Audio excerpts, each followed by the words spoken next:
ವೃಷಭ ರಾಶಿ ವೀಕ್ಷಕರಿಗೆಲ್ಲ ಸ್ವಾಗತ. 2026 ಆಗಸ್ಟ್ ತಿಂಗಳಿನ ವೃಷಭ ರಾಶಿಯವರ ಮಾಸ ಫಲಿತಾಂಶಗಳು ಹೇಗಿದೆ ಅಂತ ನೋಡ್ತಾ ಹೋಗೋಣ. ಮೊದಲಿಗೆ ಈ ತಿಂಗಳಿನಲ್ಲಿ ಗ್ರಹ ಸಂಚಾರ ಈ ತರ ಇದೆ.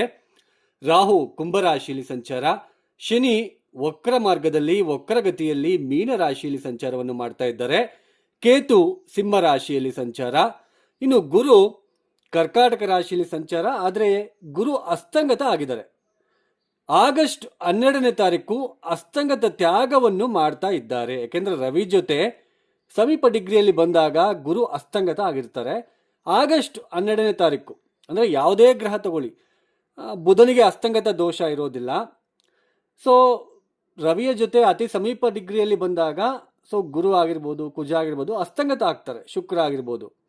ಸೊ ಅಸ್ತಂಗತ ಆದಾಗ ಆ ಪ್ಲಾನೆಟ್, ಆ ಗ್ರಹ ನಮಗೆ ಏನು ಕೊಡಬೇಕೋ ಆ ಫಲಿತಾಂಶಗಳನ್ನು ಕೊಡೋದ್ರಲ್ಲಿ ವಿಫಲ ಆಗ್ತಾರೆ ಅಂತ ಅರ್ಥ. ಕೊಡೋದಿಲ್ಲ ಫಲಿತಾಂಶಗಳು ಅಂತ ಅರ್ಥ. ಆಗಸ್ಟ್ 12ನೇ ತಾರೀಕು ಗುರು ಅಸ್ತಂಗತ ತ್ಯಾಗವನ್ನು ಮಾಡ್ತಾರೆ. ಇನ್ನು ಕುಜ ಈ ತಿಂಗಳು ಪೂರ್ತಿ ಕೂಡ ಮಿಥುನ ರಾಶಿಯಲ್ಲಿ ಸಂಚಾರ.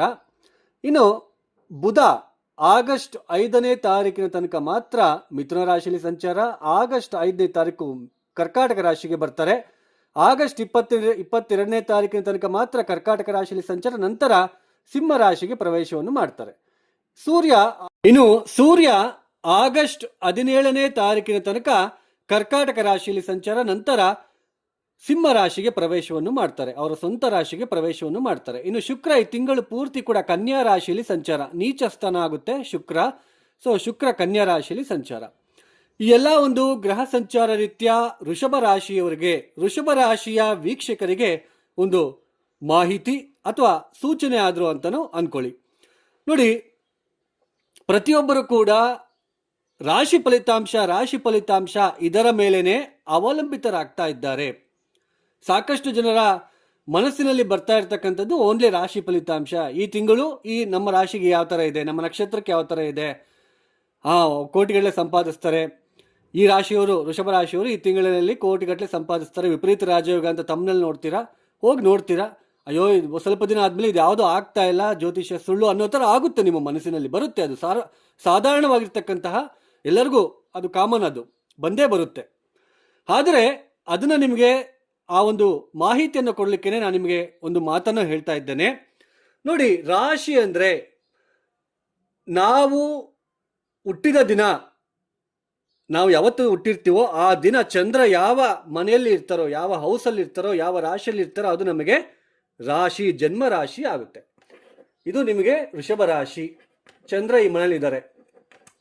ಚಂದ್ರ ಅಂದರೆ ಯಾರು? ಮನಸ್ಸುಕಾರಕ ಚಂದ್ರನಿಂದ ಗೋಚಾರದಲ್ಲಿ ಗ್ರಹಗಳ ಸಂಚಾರ ಅನ್ನೋದು ನಡೀತಾ ಇರುತ್ತೆ. ಆ ಗ್ರಹಗಳ ಸಂಚಾರ ಅನ್ನೋದು ನಡಿಬೇಕಾದ್ರೆ ಕೆಲವೊಂದು ಸಲ ಪ್ಲಾನೆಟರಿ ಪೊಸಿಷನ್ನು ಸ್ವಲ್ಪ ನೆಗೆಟಿವಿಟಿ ಇದ್ದಾಗ, ಸ್ವಲ್ಪ ಪ್ಲಾನೆಟ್ಸ್ ಅಂದರೆ ಗ್ರಹಗಳು ಸಂಚಾರ ಸರಿ ಇಲ್ಲದೆ ಇದ್ದಾಗ ನಮ್ಮ ಮನಸ್ಸಿಗೆ ಸ್ವಲ್ಪ ಎಲ್ಲ ಒಂದು ಕಡೆ ಫೀಲ್ ಆಗೋದು, ಬೇಜಾರು ಮಾಡ್ಕೊಳ್ಳೋದು, ಎಮೋಷನಲ್ ಆಗೋದು, ಈ ಥರ ಭಾವನಾತ್ಮಕವಾಗಿರ್ತಕ್ಕಂತಹ ಭಾವನೆಗಳಿಗೆ ಒಳಗಾಗ್ತಕ್ಕಂಥದ್ದು, ಬೇಜಾರು ಮಾಡ್ಕೊಳ್ತಕ್ಕಂಥದ್ದು ಘಟನೆಗಳು ಮನಸ್ಸಿಗೆ ಆಗ್ತಾ ಇರುತ್ತೆ. ಈಗ ಫಾರ್ ಎಕ್ಸಾಂಪಲ್, ಚಂದ್ರನಿಂದ 4ನೇ ಮನೆಯಲ್ಲಿ 1, 2, 3, 4 ನಿಮ್ಮ ಮನಸ್ಸಿನಿಂದ 4ನೇ ಮನೆಯಲ್ಲಿ ಕೇತು ಬಂದಿರೋದ್ರಿಂದ, ಅದೇ ತುಂಬ ದಿನ ಆಯಿತು ಬಂದು, ಲಾಂಗ್ ಟರ್ಮ್ ಪ್ಲಾನೆಟ್, ದೀರ್ಘಕಾಲಿಕವಾಗಿ ಸಂಚಾರ ಮಾಡ್ತಾ ಇರ್ತಕ್ಕಂತಹ ಗ್ರಹಗಳಲ್ಲಿ ಕೇತು ಕೂಡ ಒಬ್ಬರು.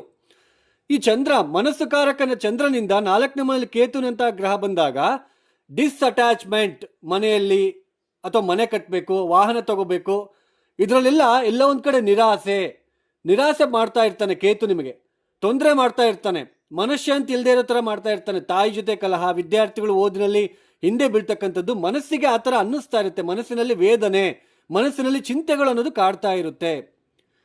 ಇಲ್ಲಿ ನೀವು ಮನೆ ಕಟ್ಟಬೇಕು ಅಂತ ಅಂದ್ಕೊಂಡಿದ್ದೀರಾ, ಓಕೆ.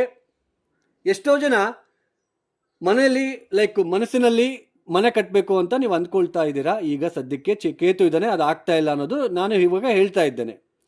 ಅದೇ ಚಂದ್ರಾತ್ತು ಶುಕ್ರ ಏನಾದರೂ 4ನೇ ಮನೆಗೆ ಬಂದಾಗ, ಸ್ವಲ್ಪ ಈ ಕೇತುನಂತಹ ಗ್ರಹಗಳು ಇಲ್ಲದೆ ಇದ್ದಾಗ, ಶುಕ್ರನಂತಹ ಗ್ರಹಗಳು ಇದ್ದಾಗ, ಅವಾಗ ಪೂರ್ತಿಯಾಗಿ ಇನ್ನೂ ಇಲ್ಲ ಏನಾದರೂ ಮಾಡಿ ಮನೆ ಕಟ್ಟಬೇಕು ಅಥವಾ ವಾಹನ ತಗೋಬೇಕು ಅಂತ ಸ್ವಪ್ರಯತ್ನ, ಲೈಕ್ ತುಂಬ ಎಫರ್ಟ್ ಆಗ್ತೀರಾ, ಮನಸ್ಸಿನಲ್ಲಿ ಆ ಥರ ನಿಮಗೆ ಬರ್ತಾ ಇರುತ್ತೆ. ಕೇವಲ ಮನಸ್ಸಿನಲ್ಲಿ ಬಂದ ತಕ್ಷಣ ನಿಮಗೆ ವಾಹನ ಬರೋಲ್ಲ, ಮನೆ ಕೂಡ ಬರೋಲ್ಲ. ಅಂದರೆ ಪ್ರಾಯೋಗಿಕವಾಗಿ ನಾವು ಮಾಡಿ ತೋರಿಸ್ಬೇಕಲ್ವಾ, ಅದು ಜಾತಕ ಮುಖ್ಯ. ಜಾತಕದಲ್ಲಿ ತುಂಬ ಮುಖ್ಯ. ಅಂದರೆ ಮನಸ್ಸಿನಲ್ಲಿ ಸಾವಿರಾರು ಆಸೆ ಆಕಾಂಕ್ಷೆಗಳು, ಕೆಲವೊಂದು ಗ್ರಹ ಸ್ಥಿತಿಗಳು ಬಂದಾಗ ಉತ್ಪನ್ನ ಆಗ್ತಾ ಇರುತ್ತೆ, ಕ್ರಿಯೇಟ್ ಆಗ್ತಾ ಇರುತ್ತೆ. ಬಟ್ ಪ್ರಾಯೋಗಿಕವಾಗಿ ನಾವು ಮಾಡ್ತೀವಾ ಇಲ್ವಾ ಅನ್ನೋದು ನಮ್ಮ ಜಾತಕ ಹೇಳುತ್ತೆ. ಇದನ್ನು ಅರ್ಥ ಮಾಡ್ಕೊಳ್ಳಿ. ಈಗ ಈ ವೃಷಭ ರಾಶಿಯಲ್ಲಿ, ರಾಶಿ ಅಂದರೆ ಸಮೂಹ, ಎಷ್ಟೋ ಜನ ಲಕ್ಷಾನುಗಟ್ಟಲೆ ಇರ್ತಾರೆ. ಎಲ್ಲರಿಗೂ ಕೂಡ ಒಂದೇ ತರಹ ಫಲಿತಾಂಶಗಳು, ಸ್ಥಿತಿಗತಿಗಳು ಇರುವುದಿಲ್ಲ, ಅರ್ಥ ಮಾಡ್ಕೋಬೇಕು. ಹಾಗೇನೆ ಈ ರಾಶಿಯವರಿಗೆ ವಿಪರೀತ ರಾಜಯೋಗ, ಬುಧಾದಿತ್ಯ ಯೋಗ, ಮಾಲವ್ಯ ಯೋಗ, ಶುಕ್ರ ಈ ಸ್ಥಾನಕ್ಕೆ ಬರ್ತಾ ಇದ್ದಾನೆ, ನಿಮಗೆ ಯೋಗ, ಈ ಥರ ಎಲ್ಲ ಯಾವುದೇ ತರಹದ ಯೋಗಗಳು ರಾಶಿ ಫಲಿತಾಂಶದಲ್ಲಿ ವರ್ತಿಸುವುದಿಲ್ಲ. ಕೇವಲ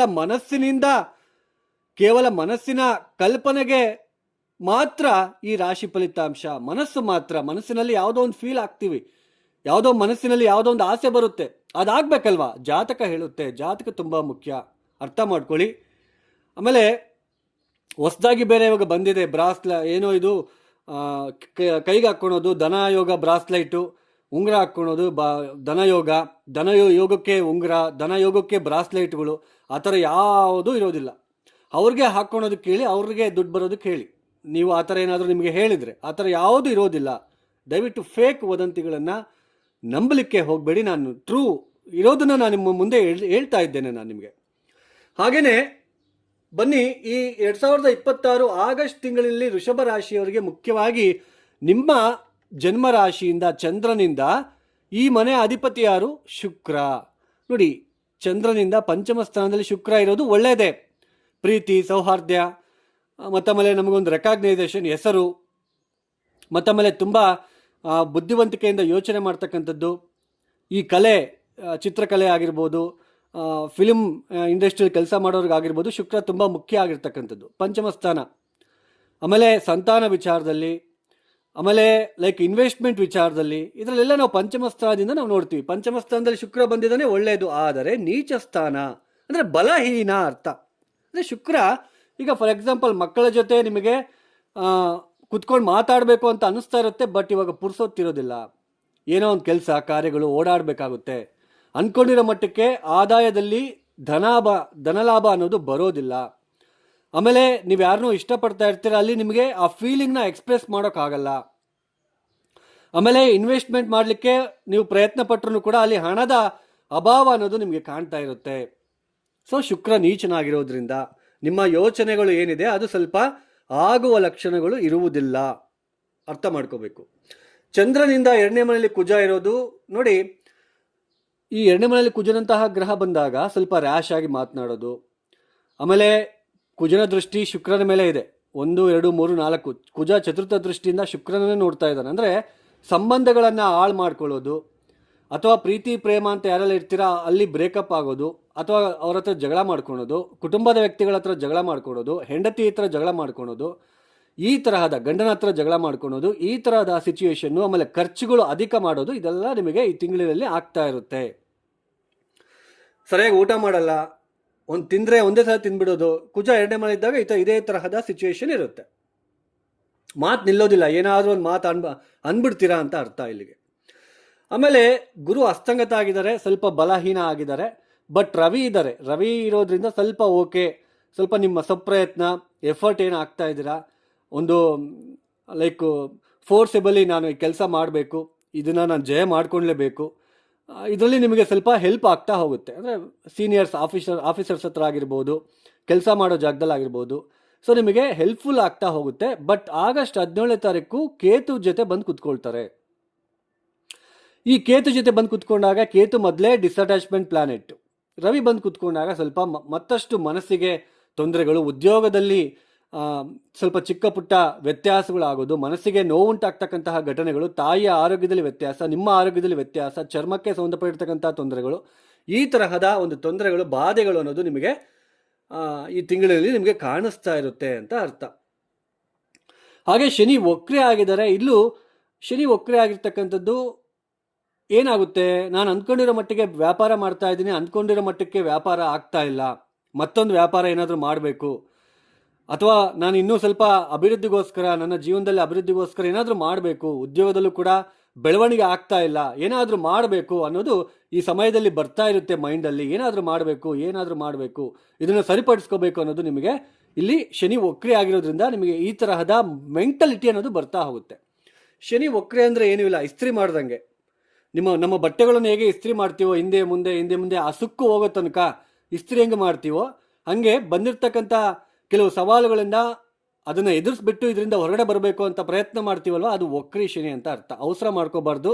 ಈ ಸಮಯದಲ್ಲಿ ಬಿಸ್ನೆಸ್ ಎಕ್ಸ್ಪ್ಯಾನ್ಷನ್, ಇನ್ವೆಸ್ಟ್ಮೆಂಟ್ ವಿಚಾರದಲ್ಲಿ ಸ್ವಲ್ಪ ಜಾಗೃತಿಯಾಗಿರಬೇಕು. ಅವಸರ ಮಾಡ್ಕೊಳೋದು ಕಡಿಮೆ ಮಾಡ್ಕೋಬೇಕು. ಆಮೇಲೆ ಹೊಸದಾಗಿ ನಾವು ಇನ್ನೊಂದು ಸ್ವಲ್ಪ ಏನಾದರೂ ಸೋಷಿಯಲ್ ಸರ್ಕಲ್ನಲ್ಲಿ ಗ್ಯಾದರ್ ಆಗಬೇಕು, ಅಥವಾ ಇನ್ನೊಂದು ಸ್ವಲ್ಪ ಏನಾದರೂ ಮೀಟಿಂಗ್ಸ್ನ ಅರೇಂಜ್ ಮಾಡಬೇಕು. ನಮ್ಮ ಒಂದು ಪ್ರಾಡಕ್ಟ್ ಬಗ್ಗೆ, ಅಥವಾ ನಮ್ಮ ಒಂದು ಕಂಪ್ನಿ ಬಗ್ಗೆ, ಅಥವಾ ನಮ್ಮ ಒಂದು ಆಫೀಸ್ ಬಗ್ಗೆ, ಅಥವಾ ನಮ್ಮ ಒಂದು ಬಿಸ್ನೆಸ್ ಬಗ್ಗೆ ಏನಾದರೂ ಮಾಡಬೇಕು. ಹೊಸದಾಗಿ ಏನಾದರೂ ಸ್ಕಿಲ್ಸ್ನ ತೋರಿಸಿದ್ರೆ ಹೆಲ್ಪ್ ಆಗುತ್ತೇನೋ ಅಂತಕ್ಕಂತಹ ಒಂದು ಭಾವನೆಗಳು, ಅಥವಾ ಉದ್ಯೋಗ ಮಾಡಬೇಕಾದ್ರೆ ಇನ್ನೂ ನಾನೇನೋ ಒಂದು ಹೊಸದಾಗಿ ಇವ್ರಿಗೆ ನಾನೇನಂತ ತೋರಿಸ್ಬೇಕು ಅನ್ನೋದು ಮೆಂಟಲಿಟಿ ಬರ್ತಾ ಇರುತ್ತೆ ಅನ್ನೋದು ಅರ್ಥ. ಒಟ್ಟಾರೆಯಾಗಿ ವೃಷಭ ರಾಶಿಯವರಿಗೆ ಈ ತಿಂಗಳಿನಲ್ಲಿ ಸ್ವಲ್ಪ ಮಿಶ್ರ ಫಲಿತಾಂಶಗಳು ಕಾದಿದೆ. ಸ್ವಲ್ಪ ಹಣಕಾಸಿನ ವಿಚಾರದಲ್ಲಿ, ಗಂಡ ಹೆಂಡತಿರ ವಿಚಾರದಲ್ಲಿ, ಸ್ವಲ್ಪ ಮನೆ ಕಟ್ಟೋದು ಅಥವಾ ಸೇಲ್ ಮಾಡೋದು, ಸ್ಥಿರಾಸ್ತಿಗಳ ವಿಚಾರದಲ್ಲಿ, ಇದರಲ್ಲೆಲ್ಲ ಸ್ವಲ್ಪ ಉದ್ಯೋಗದ ವಿಚಾರದಲ್ಲಿ ಸ್ವಲ್ಪ ಹುಷಾರಾಗಿ ಅವಸರ ಪಟ್ಕೊಳ್ಳದೆ ಸ್ವಲ್ಪ ಹೋಗ್ತಕ್ಕಂಥದ್ದು ಉತ್ತಮ. ಒಟ್ಟಾರೆಯಾಗಿ ವೃಷಭರಾಶಿಯವರು ತಪ್ಪದೆ ನೀವು ಮಾಡಬೇಕಾದ ಕೆಲಸ, ಪ್ರತಿನಿತ್ಯ ಸುಬ್ರಹ್ಮಣ್ಯ ಕರಾವಳಂಬ ಸ್ತೋತ್ರ ಅಥವಾ ಹನುಮಾನ್ ಚಾಲಿಸ ಪಾರಾಯಣ ಮಾಡ್ಕೊಳ್ತಕ್ಕಂಥದ್ದು ಸ್ವಲ್ಪ ಉತ್ತಮ. ಆಮೇಲೆ ವಿಷ್ಣು ಸಹಸ್ರನಾಮ, ಹಾಗೆ ಸ್ವಲ್ಪ ಪ್ರತಿನಿತ್ಯ ಸೂರ್ಯ ನಮಸ್ಕಾರ, ಆದಿತ್ಯ ಹೃದಯ ಪಾರಾಯಣ ಉತ್ತಮ. ಯಾರೆಲ್ಲ ಈ ವಿಡಿಯೋನ ನೋಡ್ತಾ ಇದ್ದೀರಾ, ನಿಮಗೆ ಇಷ್ಟ ಆಗಿದ್ರೆ ಮಾತ್ರ ಲೈಕ್ ಮಾಡಿ, ಶೇರ್ ಮಾಡಿ, ಸಬ್ಸ್ಕ್ರೈಬ್ ಮಾಡ್ಕೊಳ್ಳಿ. ಅದರ್ವೈಸ್ ಜಸ್ಟ್ ಸ್ಕಿಪ್ ಮಾಡಿ.